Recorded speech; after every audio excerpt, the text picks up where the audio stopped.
otras épocas los límites que conocemos hoy no existían y el litoral, bueno, incluía a toda nuestra comunidad. Este día es un día de celebración para la comunidad afrodescendiente. Tuvimos la oportunidad de presentar un proyecto de ley en el que elegimos este día en honor a María Francisca Lencinas, que es la primer afroentrerriana bautizada y registrada en los libros bautismales de la Iglesia. Ustedes bien saben que en ese momento no existían, en 1755, no Lo que hoy existían. reconocemos como registro civil. Claro, no existían los registros civiles y bueno, este es el primer registro. Entonces nos encontramos ante una disyuntiva: qué hacer si tomábamos el día de su bautismo o el día de su nacimiento. Y justamente porque sabemos lo que fue la Iglesia con los afroentrerrianos, las afroentrerrianas, esclavista, dijimos, bueno, no, vamos a tomar como fecha el día de su nacimiento, 21 de mayo de 1755, siendo libre, lo cual tampoco era común. Queríamos justamente pensar en una fecha que fuera una celebración, no como la del 8 de noviembre, que tiene que ver con el Día de los Afroargentinos y las Afroargentinas, pero conmemora la muerte de María Remedios del Valle, nuestra capitana. Queríamos que en Entre Ríos sucediera otra cosa, pudiéramos celebrar, porque bastante ha padecido nuestra comunidad, y es así como, aun cuando no éramos asociación civil, pudimos presentar ese proyecto de ley que se transformara en una ley provincial y así se instituye incluso no solo en las agendas de los distintos ministerios de la provincia, sino en la currícula del sistema educativo en todos sus niveles el tratamiento de ese tema. Y gracias a eso hemos tenido que depender de la buena voluntad de los docentes y las docentes para ir a las instituciones a hablar de afroentrerrianía. De hecho, hoy estuvimos en una institución donde surgió de los propios docentes y las propias docentes tomar esta efeméride para ir más allá de la efeméride. Así que bueno, es una celebración plena. Bueno, esto es la importancia del reconocimiento que uno a veces, cuando salen estas leyes, a veces quedan como el bueno, para qué y demás, y vos misma lo dijiste, empieza a tener una visibilización, ¿no? De todo aquello que nos ocultaron mucho. ¿Cómo fue empezar en esa recepción del estudiantado hoy, que se encuentra y que tal vez empieza a través de la historia se empieza hasta a reconocer con rasgos afros y tal vez empieza con esa curiosidad y esas preguntas que tanto Freire nos trajo como de preguntarnos a través del conocimiento? ¿Cómo responde el estudiantado de hoy cuando ustedes van a las escuelas a decirles en Entre Ríos había afros, existió el barrio del Tambor? Para quienes no sepan, en lo que es la Escuela Sarmiento hasta el Río, en Paraná existía el barrio del Tambor, donde hoy es Casa de Gobierno, estaban las chozas, y cuentan que se escuchaban sonidos de tambores y bailes todas las noches. ¿Cómo es ese estudiante que recepciona eso hoy, cuando ustedes van a las escuelas? Bueno, la recepción siempre es hermosa porque para los estudiantes, para las estudiantes, recibir gente de afuera siempre es como una novedad, como qué pasará, qué dirán, caras de qué vendrán a decir, caras de qué bueno, llegaron tambores. Empiezan con cierta timidez, con cierta apatía. Y después empiezan a preguntar, después de estas caritas que estaban algunos tapados hasta acá, con las capuchas puestas, empiezan a sacarse esas capuchas, profe, y tal cosa, y es verdad, porque yo tengo. Y cuando empiezo a contar mi historia, que tiene que ver con que soy tataranieta del hijo de una esclavizada con un patrón de estancia, criado él por los patrones de estancia, con lo cual yo tengo el apellido Crespo, de esa patronada de estancia de La Paz, y de la mamá de mi tatarabuelo no se sabe nada. Cuando yo empiezo a contar eso, como que empiezan a prestar más atención y bueno, y yo tengo, empiezan con sus relatos. Y ahí con el equipo de Asociación Entre Afro los vamos llevando para que comiencen a interpelarse sobre sus propias identidades, aclarando que no necesariamente tienen que ser afrodescendientes, pero sí tienen que conocer cuáles son sus raíces y la importancia que eso tiene. Creo que eso es a lo que apuntamos en cada charla.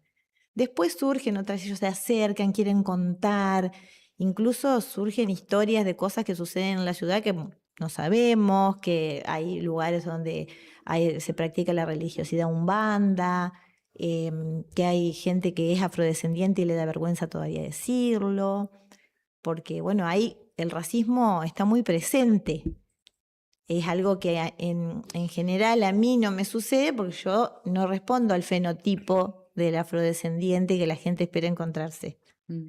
Porque justamente también es algo a compartir con ustedes y con la audiencia.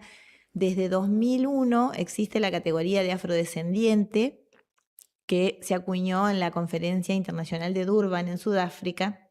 Ahí la comunidad toma esta categoría para autodefinirse. Entonces, con eso superamos, la idea era superar estereotipos discriminatorios como negro, mulato, negro che, negro usted. Entonces hay afrodescendientes de Argentina, afrodescendientes de Chile, afrodescendientes de Estados Unidos, pero ya no están estas categorías despectivas, al menos legalmente. Uno, digamos, la comunidad afro del mundo se convierte a través de esto y a través del concepto de pueblo afrodescendiente en sujeto de derecho. Sí, quería preguntarte si existen dentro de la asociación algunos afrodescendientes específicamente y desde cuándo vienen trabajando ustedes, si tienen algún tipo de acompañamiento del Estado, qué tipo de actividades vienen realizando, cómo les está yendo en este tiempo que genera muchísima hostilidad para las organizaciones sin fines de lucro. Bueno, empiezo de atrás para adelante. Como organizaciones sin fines de lucro y como una asociación civil muy nuevita, es un cuesta arriba importante. Que tratamos de pasar con esto de sostenernos en redes. De hecho, con Mica estuvimos el sábado en un encuentro de cultura viva comunitaria, una red que sostiene, que anima, que esperanza, ¿no? Vamos por ahí en este momento. Y en relación a la presencia de afrodescendientes en la organización, sí, hay compañeros y compañeras de Villaguay, de Concepción del Uruguay, de Gualeguaychú. Y acá en Paraná hay gente afrodescendiente, somos 2. También tenemos integrantes de Ingeniero Sájarov, donde está el cementerio de los manecos, la familia de los manecos y de las manecas. Y además hay integrantes que se interesan en la temática, sean investigadores, investigadoras o no, que se acercan para sumar. Es una asociación civil, como les decía, nuevita. No somos tantísimos socios y socias, pero la gente que está para sumar, lo cual en un momento como este es un montón. Muchísimo. ¿Y los que se quieran sumar, a dónde tienen que escribir, llamar, dónde los pueden visibilizar? En redes sociales tenemos Instagram y Facebook, que es por ahí lo que más se usa por estos lados, como Asociación Entre Afros.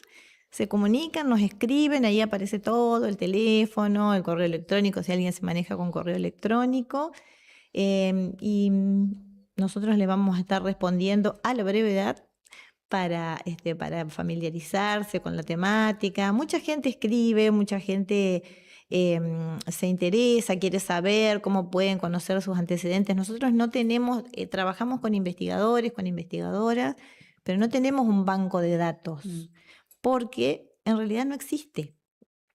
Hay muy poco registro. Nosotros y nosotras lo que hacemos es recomendar bibliografía, investigaciones donde sí, a veces, por ejemplo, Ángel Harman en Concepción del Uruguay, Alejandro Richard aquí, que es quien investiga en relación al barrio del Tambor, también Mabel Masuti, Villagra es otra de las personas que ha investigado sobre el barrio del Tambor, y ahora estamos yendo, Alejandro Richard, que es el antropólogo que forma parte también de la asociación, está yendo más allá de lo del barrio del Tambor, para plantear una teoría que tiene que ver con que afrodescendientes había en toda la ciudad, en distintos puntos de la ciudad, no solamente en el barrio del Tambor, donde había una comunidad grande, porque había afrodescendientes como sirvientes, aún después de abolida la esclavitud, en las casas de familia, lo cual quiere decir que había en distintos puntos de la ciudad de Paraná. Marina, vos, hay varias cosas que me quedaron resonando, sobre todo, del cementerio que existe cerca de Villaguay. Sí. Es el único de Latinoamérica, Es por el lo único- que han salido en las últimas investigaciones. Sí. No podemos llegar a afirmar que sea el único en Latinoamérica. Nosotros sabemos que eso ha salido a la luz, pero por ahí queremos ser como más cautelosos. Sí, es el único en Argentina y en relación a él está bueno porque todavía quedan descendientes que pueden relatar. Tenemos las tías manecas que, bueno, tienen 70 y pico, 80, pero que todavía relatan lo que sucedía alrededor de ese cementerio, cómo eran las ceremonias, cómo vivían sus ancestros y sus ancestras que hoy descansan ahí, ¿no? Es importante esto porque, como vos bien decías, es un registro vivo de saber que efectivamente Entre Ríos fue afro, es afro, y tiene una historia que nos ocultaron muchísimo tiempo, y sobre todo en Argentina en general, y de hecho hasta con artistas actuales como Milo J, que salió a decir Argentina es marrón, y que hubo una crítica muy grande relativamente a lo que es Argentina y demás cuando estuvo en el Tiny Desk, que más allá de lo que suceda hoy, son cosas que empiezan a resonar, ¿no? Porque Argentina siempre se dijo, en Argentina no hay negros, en Argentina no hay afros, y esto hace un relato de lo que era nuestra historia. Con eso que ustedes del banco de datos, ¿es de alguna manera un reconocimiento de los derechos humanos? Sí, por supuesto. Poder llegar a esa importancia, ¿no? De poder ustedes atravesar con la historia. ¿Tienen algún proyecto con respecto, no sé, cuando vos decías lo del banco de datos, se me aparecieron las abuelas que crearon ese banco de datos y digo, qué cruce que se puede hacer lamentablemente, desde una barbarie, digamos, Sí. que sufrimos en la historia argentina. ¿Cómo se pueden conjugar estas dos cosas, ¿no? A partir de este conocimiento y de los investigadores que traen una tarea muy importante al reconocimiento. Sí, justamente en relación a eso, mira que atinado tu comentario, Tatiana Filigoy es parte de Asociación Entre Afros, la primer nieta recuperada, y justamente hace un par de meses hablábamos con Tati y decíamos, tenemos que hacer un registro de los afrodescendientes y las afrodescendientes desaparecidas en la dictadura militar. Y ella me decía, no sé si se reconocen. Bueno, veamos. Claro. Pero es una deuda que tenemos con la comunidad afroargentina, porque generalmente eran carne de cañón para todo. No solamente para las guerras de independencia, para todo. Eran los primeros, o sea, sigue sucediendo. Sí, hay una realidad que fueron los que llevaron, y de hecho dicen que los Andes, la mitad eran negros, y que en las pinturas no Afros. están negros, afros. Claro, sí. Negros, no despectivamente, porque Claro. también hay, Sí. La palabra negro en realidad no es una mala palabra, sino que culturalmente nos las pusieron Sí, el discurso hegemónico en el doblegó discurso al resto, hegemónico sí. como algo Exacto. negativo. Claro, desde un lugar un eurocentrado y además es un término epocal. En esa época eran los negros. Uh-huh. Después comienza, o sea, porque el Estado hace, así como tiene, planes sistemáticos de exterminio y demás, bueno, esto fue un plan sistemático de blanqueamiento de la población donde las personas que se registraban como africanos y africanas en sus primeros registros parroquiales, después empezaron a ser mulatos, puertorriqueños, y así sucesivamente la comunidad afroargentina comienza a ser borrada no solamente de los discursos, sino también de los censos. Es recién en 2010 y en 2022 cuando esa categoría comienza a querer incluirse después de un borramiento de 200 años. Es muchísimo lo que hay para hacer y además a la gente le da mucha vergüenza ser oscuro de piel, porque eso nos relaciona directamente con algo que nos vinieron negando, que es la existencia de habitantes de pueblos originarios y de la comunidad afro en nuestro país. Daba vergüenza. Nosotros tenemos tías, por ejemplo, en Buenos Aires, que nos cuentan, mujeres de hoy, 70, 80 años, a las que llamamos tías porque son referentes de nuestra comunidad, que nos cuentan, por ejemplo, tía Norma de Asociación Misibamba siempre cuenta que la madre agarraba paraguasos a la gente que cuando ellas pasaban, ella y su mamá pasaban, o sus hermanos, la gente se agachaba y se tocaba la rodilla, porque los negros traían suerte. Entonces, claro, es qué fuerte. Fuertísimo. Y siguen sucediendo esas cosas. No que traen suerte, pero, por ejemplo, me ha pasado estar en Buenos Aires con compañeras, yo tengo 49 años, con mujeres más o menos de mi edad, y que los tipos paren en la calle a tocarlas, como para ver si son de verdad. Son reales. Muchísimo. Bueno, qué loco. Es importante lo que ustedes están trabajando y trayendo, porque a raíz de vísperas del 25 de mayo, nosotros hasta hace poco, quiero animarme a decir, hasta actualmente sucede en las escuelas, que sigue la típica de pintar con un corcho la cara. Exacto. Y las vestimentas, que muchas veces hasta caemos sin querer en imaginarnos esa vestimenta roja, lunares, Sí. cuando en realidad es como los europeos empezaron a identificar. ¿Cómo han notado algún cambio con esto en la sociedad, en las escuelas, a raíz de que ustedes empiezan a ir? Porque también son las mismas infancias, los mismos chicos y chicas las que empiezan a ir en contra de ese ¿por qué voy a tener que pintar a mi hijo, sí, a mi hija con un corcho? Sí, ha habido cambios. Yo elijo creer que está sucediendo. Ha habido cambios no solo en los actos escolares, sino en relación al tratamiento de las efemérides también. Al menos los docentes y las docentes llaman y consultan. Che, ¿está bien esto que estoy haciendo? Qué bueno. No va por ahí. ¿Qué digo? ¿Qué no digo?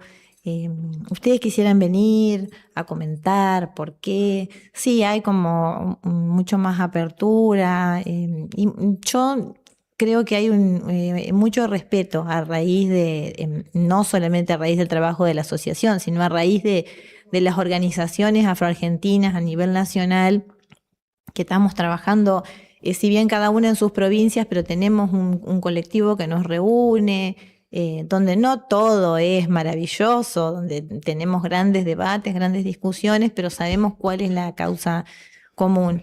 Y también a partir de que se institucionaliza la marcha del 8 de noviembre como Día de los Afroargentinos y las Afroargentinas, eso también genera un cambio de mirada en la sociedad, que al menos, hasta el facho se cuida de... Mejor no digo nada. Bueno, eso es un avance. Es un avance. En términos políticos. Sí. Vos hablabas hoy de la construcción de redes. ¿Existen otro tipo de asociaciones en la Argentina, en otras provincias, con las que ustedes vengan llevando adelante algún tipo de acción en particular? Y también en el ámbito internacional, hay países que tienen otra oleada de afrodescendientes, como el caso de los países centroamericanos, el mismísimo Brasil. Si hay algún tipo de vinculación o no con ellos, sobre todo porque me parece que existe en esos países otro trabajo realizado A la sazón, por ejemplo, la vicepresidenta actual de Colombia es afrodescendiente y creo que es un avance cultural muy importante que han tenido esos países. Sí, Brasil, bueno, nos lleva a la delantera en muchas políticas de Estado en contra del racismo, como o sea, superando prácticas racistas. Y sí, en general, nosotros trabajamos con organizaciones del resto del país. Hemos trabajado con la red de afroargentinos y afroargentinas del Tronco Colonial, la Asociación Misibamba, trabajamos con la Casa de la Cultura Indo-Afroamericana de Santa Fe, muy codo a codo, fue la primera institución que nos abrió las puertas como para decir sí, vamos a construir juntos y juntas. También, bueno, Asociación Matamba, en Rosario también hay organizaciones antirracistas con las que estamos trabajando. De hecho, estamos organizando la Asamblea de Mujeres ahora en la localidad de Rosario, colaborando, y formamos parte de la red de mujeres afrolatinas, afrocaribeñas y de la diáspora. Con ellas tenemos reuniones cada cierto tiempo en las que se renuevan autoridades, debatimos cuestiones que tienen que ver con todo lo que es Latinoamérica y la diáspora. Sí, esas puertas se abren cada vez más porque hay una necesidad también frente al avance de la derecha, sobre todo aquí y en algunos países cercanos, que bueno, si no lo tenemos es como que corremos riesgos realmente, como la población migrante, por ejemplo, aquí en Argentina, que está siendo enviada a sus países ante cualquier inconveniente, bueno, los hacen volar y las hacen volar. Estas redes nos sostienen en estos casos tan extremos y en lo personal, digamos, desde mi función de presidenta, yo destaco estos momentos tan duros como un momento donde nos podemos dejar sostener por estas redes y ahí vemos quién realmente está. Claro. Marina, bueno, creo que Argentina tiene eso de la lucha y que a pesar de habernos silenciado muchísimo tiempo, parte de nuestra historia y nuestras tradiciones, hoy cada día las personas se acercan más a ese conocer, ¿no? De hecho, el otro día fui a una clase de historia que dieron, que están dando desde la Municipalidad de Paraná, lo cual me pareció súper interesante, pues había mucha gente joven. Y una de las cosas que dijeron era que, pues traigo esto por la conexión con Santa Fe, que cuando se estaba creando la villa, en los primeros registros hay una clara referencia que había afrodescendientes que en la casa de las personas terratenientes y demás figuraban como parte de sus esclavos. Pero cuando hacen el registro oficial, hay como toda una parte que lo ocultan, ¿no? Como que ya había desde tiempos ancestrales, digamos, un ocultamiento de lo que era esa Argentina negra que hoy podés traer, así que gracias por ese laburo. Gracias a ustedes. Y bueno, Marina trajo de referencia Cultura Viva Comunitaria. Cultura Viva Comunitaria es una red a nivel latinoamericano que tiene que ver con eso, con las redes de la cultura viva, de la cultura que no está escrita en los libros muchas veces y que aglomera organizaciones, asociaciones. Y de hecho también estuvimos el sábado en Santa Elena con mujeres charrúas, los cuales también hacen a una militancia. Ellas dijeron algo así: a mí no me digan compañeras porque no me siento parte de eso, porque fueron pueblos y comunidades muchas veces invisibilizadas a lo largo de la historia.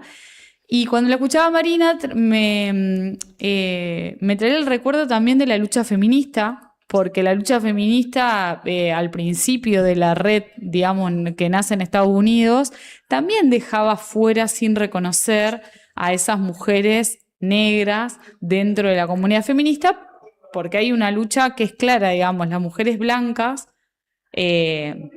y voy a ser autorreferencial porque Sí. soy blanca, en el mundo, digamos, no sufrimos discriminación.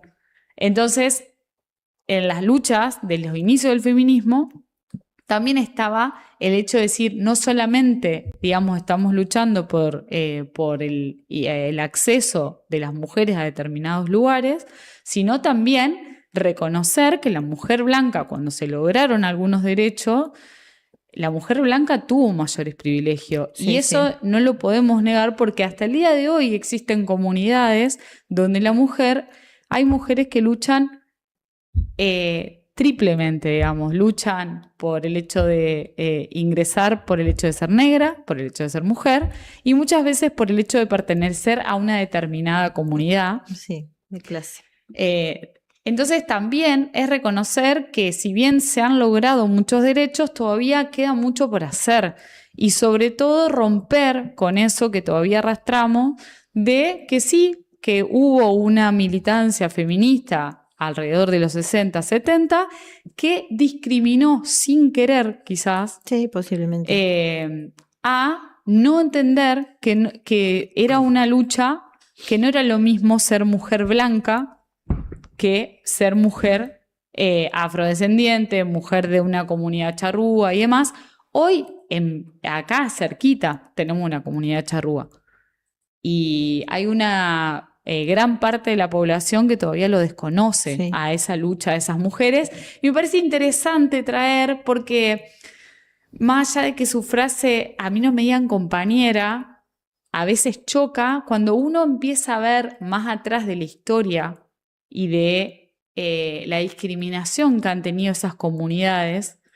Hasta a veces muchas se alejan hasta de lo que es el colectivo feminista, no porque estén en contra de los derechos, sino porque han sido comunidades que han trabajado en conjunto, hombres y mujeres, porque fueron discriminados más allá del género, digamos.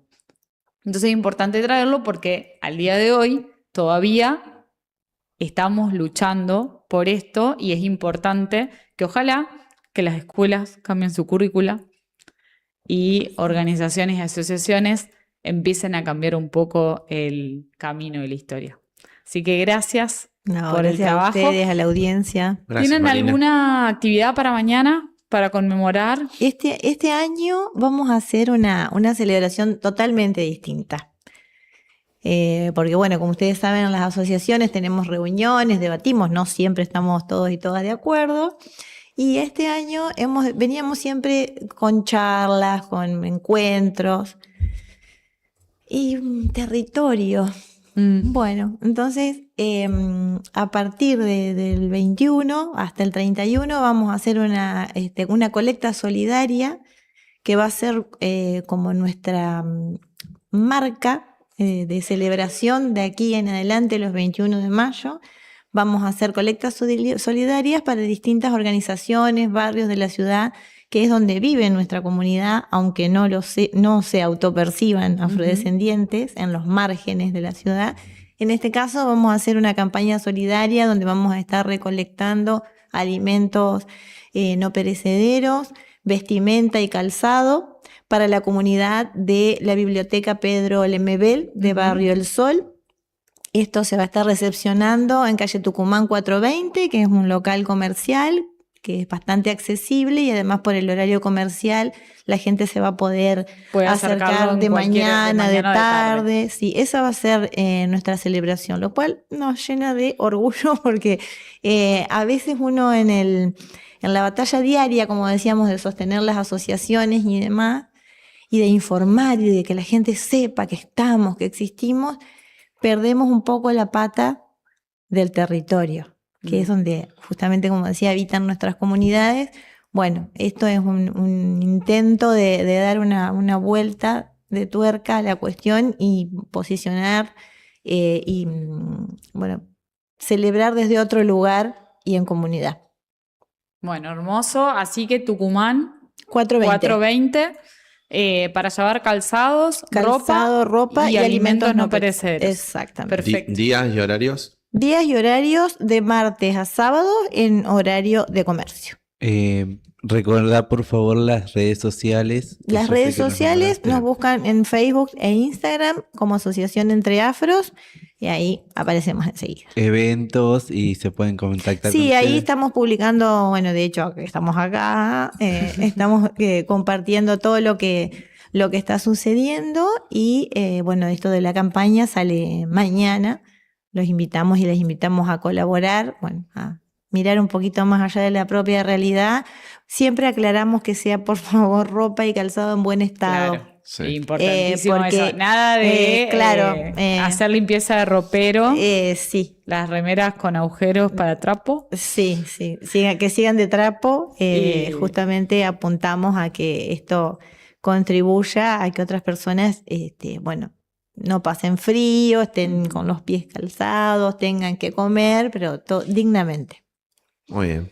Gracias. Marina. Bueno, Muchas gracias. mañana chicos. celebrar este gran logro de los afroentrerrianos y esa afrolitoraleña, la afroentrerrianía, que nos reconoce y quizás hoy te estás dando cuenta de que tenés un rasgo. Yo tengo rulos, es decir, que seguramente algo detrás de estos rulos hay, en algún lado de mi árbol genealógico. Así que gracias Marina Crespo, parte gracias a usted, de a la la audiencia. Asociación Litoraleña de Afrodescendientes. Entre Ríos es oscuro, es negro, tuvo afrodescendencia y tenemos mucho más para descubrir. Ahora vamos a escuchar un poco de música relacionado con esto, porque los sonidos y la cultura hacen también descubrir. Seguimos en PDI.